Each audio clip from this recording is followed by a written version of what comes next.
Hey everyone, welcome back to chapter chat. आज हम discuss करने वाले हैं सलमान रशीदी की एक बहुत ही interesting short story that is the free radio. ये स्टोरी है एक यंग लड़के की ड्रीम्स की, एक ओल्ड टीचर के पॉइंट ऑफ व्यू की एंड एक ऐसे टाइम की जब गवर्नमेंट के जो प्रोमिसेस थे उनका मतलब कुछ और ही होता था। ये स्टोरी है एक छोटे से गांव की और कुछ छोटे सपनों की एंड एक ऐसे रेडियो की जो ना ही तो कभी किसी को मिला और ना ही तो वो कभी बच पाया। Now before we move ahead with the summary, let's talk about the author. सबसे पहले जो सलमान रशीदी हैं वो एक ब्रिटिश इंडियन ऑथर थे जिनका बर्थ 1947 में मुंबई में हुआ एंड उनकी जो राइटिंग है उसमें आपको magic realism, historical events and political satire का एक बहुत ही अमेजिंग मिक्स देखने को मिलेगा। उनका सबसे फेमस वर्क है मिडनाइट्स चिल्ड्रन, जिसके लिए उन्हें बुकर प्राइज़ भी मिला। रशीदी की जो स्टोरीज़ हैं वो मोस्टली इंडिया पाकिस्तान के historical context, cultural clash and personal identity के थीम्स को एक्सप्लोर करती हैं। एंड जो इनकी ये शॉर्ट स्टोरी है द फ्री रेडियो, ये उनकी short story collection east west का एक पार्ट है। Now let's talk about the main characters of the story. First one is the narrator. जो नरेटर है वो एक रिटायर्ड स्कूल मास्टर है और यू कैन से कि वो एक रिटायर्ड टीचर है। एंड इस नरेटर का जो कैरेक्टर है ये थोड़ा सा सिनिकल है एंड थोड़ा सा जजमेंटल नेचर है इसका, बट ये एक बहुत ही शार्प ऑब्जर्वर है। रमानी के लाइफ के जो भी अप्स एंड डाउन्स हैं ये बहुत ही क्लोजली उन्हें ऑब्जर्व करता है एंड ये रमानी को वॉर्न भी करता है विडो के इंटेंशंस एंड गवर्नमेंट स्कीम्स के बारे में। एंड ये थ्रू आउट द स्टोरी अपना जो टोन है उसे सार्कास्टिक रखता है, जिससे स्टोरी में ह्यूमर एंड रियलिटी का मिक्स देखने को मिलता है। Then second character is Ramani. जो रमानी है वो एक बहुत ही हैंडसम, चार्मिंग एंड एक पॉपुलर यंग लड़का है जो बहुत ही बड़े बड़े सपने देखता है एंड उसका जो सपना है दैट इज़ कि वो एक बहुत बड़ा फिल्म स्टार बनना चाहता है। जो रमानी है वो थोड़ा सा ओवर कॉन्फिडेंट है एंड ईजिली लोगों के इन्फ्लुएंस में आ जाता है, स्पेशली बाय द विडो। वो थोड़ा सा इनोसेंट है एंड गिलिबल है, जिसकी वजह से वो स्टेरिलाइजेशन स्कीम में भी फंस जाता है एंड उसे फ्री रेडियो का प्रॉमिस किया जाता है जो उसे कभी भी नहीं मिलता है एंड उसका ये जो सपना है फ्री रेडियो का वो कभी भी पूरा नहीं होता है। Then third character is the widow. जो विडो है वो बहुत ही यंग है एंड उसके ऑलरेडी 5 बच्चे होते हैं और उसका जो पास्ट है उसे बहुत ही स्कैंडलियस कंसिडर किया जाता है। वो बहुत ही प्रैक्टिकल है, क्लेवर है एंड वो अपने फ़ायदे के लिए, वो अपने बेनिफिट के लिए किसी को भी मैनिपुलेट कर सकती है। जो रमानी है वो रमानी को अपने चार्म और प्रोमिसेस से अट्रैक्ट करती है एंड उससे शादी कर लेती है। एंड देन बाद में जब गवर्नमेंट ये स्टेरिलाइजेशन प्रोग्राम लेकर आती है तो वो रमानी को इसमें पुश करती है ताकि उससे उसका फ्यूचर सिक्योर हो जाए, विडो का फ्यूचर, बिकॉज वो फ्यूचर में और बच्चे नहीं चाहती थी। देन फोर्थ कैरेक्टर है गवर्नमेंट का। ये थोड़ा सा इनडायरेक्ट कैरेक्टर है क्योंकि जो स्टोरी है उसका एक बैकग्राउंड है, तो जो बैकग्राउंड फोर्स है वो डायरेक्टली अपेयर नहीं होता है लेकिन सब कुछ उसकी स्कीम्स के अराउंड घूमता है। गवर्नमेंट की जो स्कीम्स हैं, पूरी जो स्टोरी है वो उसके आसपास रिवॉल्व करती है। इमरजेंसी पीरियड की जो स्टेरिलाइजेशन कैंपेन थी और जो फ्री रेडियो का फॉल्स इंसेंटिव लोगों को अट्रैक्ट करता था, ये सिंबलाइज करता है पॉलिटिकल एक्सप्लॉयटेशन को, फॉल्स प्रोमिसेस को एंड जो ऑर्डिनरी लोग हैं उनके सपनों को एंड उनका जो इनोसेंस है उसका मिसयूज़ करने को ये रिप्रेजेंट करता है। ये जो स्टोरी है इसकी जो सेटिंग है वो एक छोटा सा इंडियन टाउन है अराउंड 1970s एंड उस टाइम जो गवर्नमेंट थी वो स्टेरिलाइजेशन ड्राइव चला रही थी। एंड ये जो स्टोरी है इसका जो बैकग्राउंड है वो एक रियल हिस्टोरिकल बैकग्राउंड था एंड दैट इज़ जो इंदिरा गांधी थी उनके टाइम पर जब इमरजेंसी लगी थी तो लोगों को फोर्सफुली स्टेरिलाइज किया जा रहा था एंड वही स्टोरी में शो किया गया है। Now let's talk about the detail summary of the story. इस स्टोरी की जो सेटिंग है वो 1970s के टाइम पे सेट की गई है जब इंडिया में इमरजेंसी लग चुकी थी एंड जो शहर की गलियां थी उसकी हवा में एक अलग सी ही टेंशन थी। गवर्नमेंट के जो भी डिसीजंस होते थे उसका इम्पैक्ट अब ऑर्डिनरी लोगों की लाइफ में भी देखने को मिल रहा था। एंड इसी टाइम में एक छोटा से टाउन, जो छोटे से एक टाउन में एक लड़का रहता था जिसका नाम था रमानी।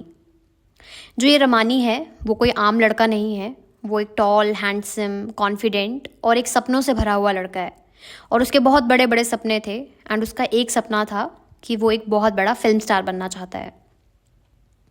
ये रमानी जब भी बाज़ार में चलता था तो सब लोग इसकी तरफ देखते थे एंड सब लोग इसको नोटिस करते थे। और ऐसा क्यों होता था? क्योंकि रमानी की एक आदत थी, वो अपने हाथ में एक इनविजिबल रेडियो पकड़ कर चलता था। रियलिटी में कोई या रियल में कोई रेडियो नहीं था, बट उसको लगता था कि उसके पास एक रेडियो है एंड वो उसे लेकर चलता था। एंड वो उस रेडियो को इस तरह से पकड़ता था जैसे कि वो एक प्राइवेट ट्रांजिस्टर को पकड़ा हुआ है उसने, जो सिर्फ उसके लिए गाने बजा रहा है। अब इस स्टोरी में एक नरेटर भी है जो कि एक रिटायर्ड स्कूल मास्टर या स्कूल टीचर है एंड वो अपने शहर के लोगों को उसको ऑब्जर्व करना बहुत पसंद था और उसकी नज़र पड़ती है रमानी पर। जब वो रमानी को नोटिस करता है तो उसे लगता है कि ये जो लड़का है ये अपनी चार्म में कुछ ज़्यादा ही खोया हुआ रहता है। लेकिन जैसे जैसे ये स्टोरी प्रोसीड करेगी तो वो जो नरेटर है उसके लिए भी एक लेसन बन जाता है, रमानी के लाइफ का एक पार्ट।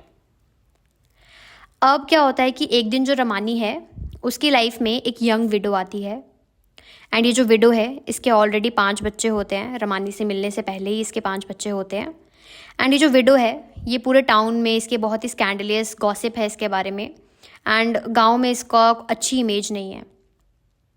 अब जो लोग हैं वो कहते हैं कि इसका पास्ट जो है वो काफ़ी स्कैंडलियस है, लेकिन जो ये विडो है वो बहुत ही प्रैक्टिकल एंड क्लेवर है एंड उसका टारगेट है अपना फ्यूचर सिक्योर करना।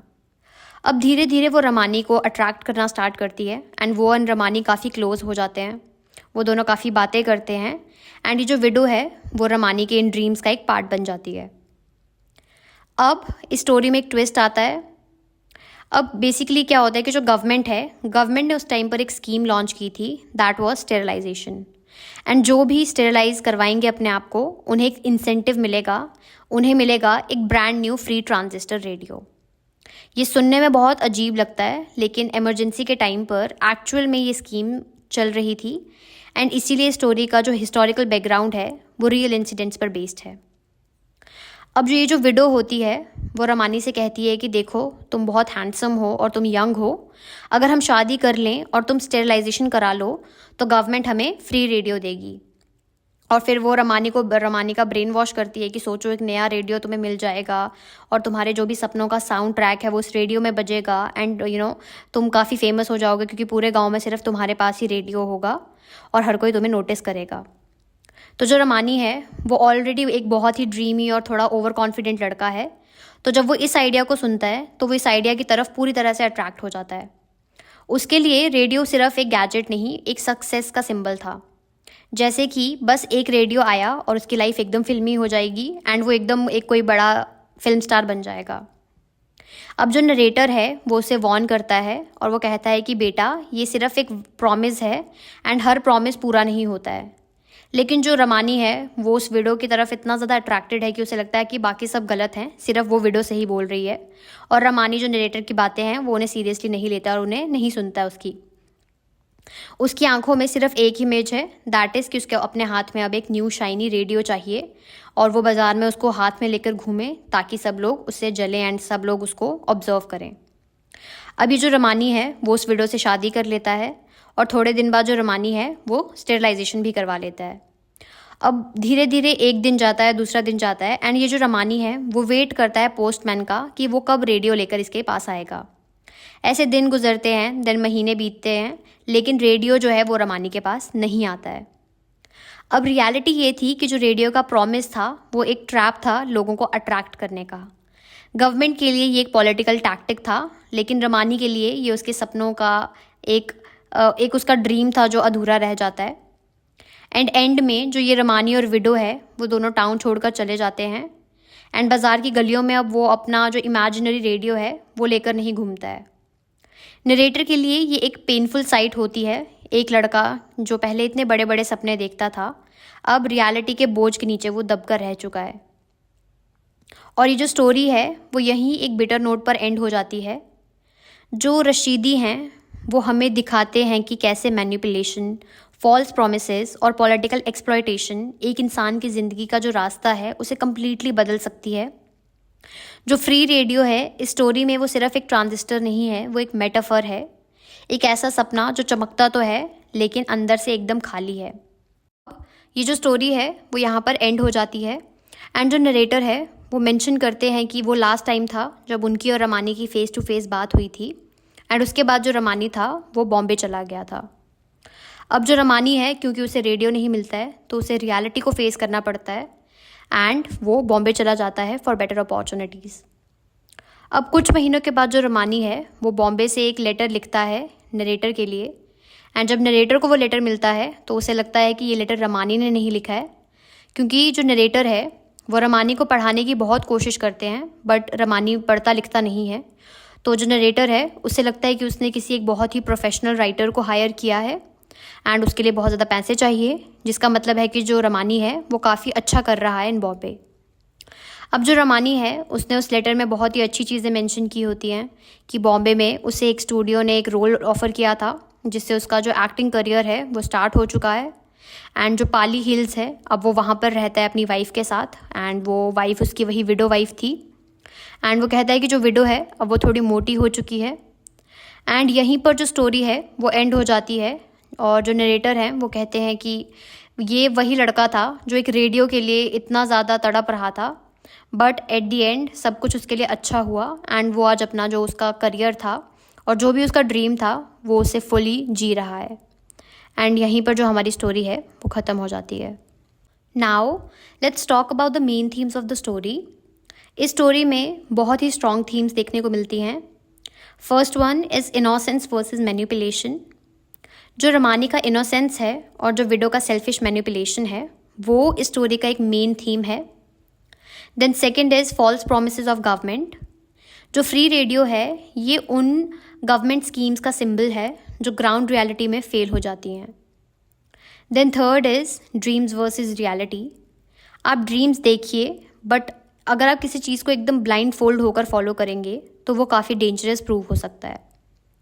Then fourth is social commentary. Emergency period के पॉलिटिक्स पर ये एक बहुत ही शार्प सटायर है एंड वो स्टोरी के थ्रू शो किया गया है कि किस तरह से लोगों को उन्होंने फूल किया एंड वो स्टेरलाइज करवा देते थे लोगों को। देन जो स्टोरी है उसमें एक सिंपल ऑब्जेक्ट जैसे कि फ्री रेडियो है वो एक सिंपल ऑब्जेक्ट लगता है, लेकिन इसका एक बहुत ही डीप मीनिंग है। ये एक सपने का सिंबल है, एक प्रॉमिस का सिंबल है जो अट्रैक्टिव लगता है, लेकिन रियल में ये सिर्फ एक ट्रैप है। एंड इस थीम को हम हेडिंग दे सकते हैं सिम्बॉलिज्म। सो ये जो स्टोरी है इसका एक बहुत ही स्ट्रॉन्ग मैसेज है।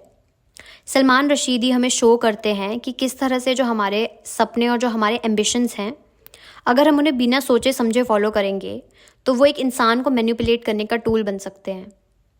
इस कहानी के थ्रू हमें वॉर्न किया गया है कि जो ब्लाइंड ट्रस्ट है, चाहे फिर वो किसी इंसान पर हो या फिर वो गवर्नमेंट की स्कीम्स या प्रोमिसेस पर हो, वो काफ़ी डेंजरस प्रूव हो सकता है।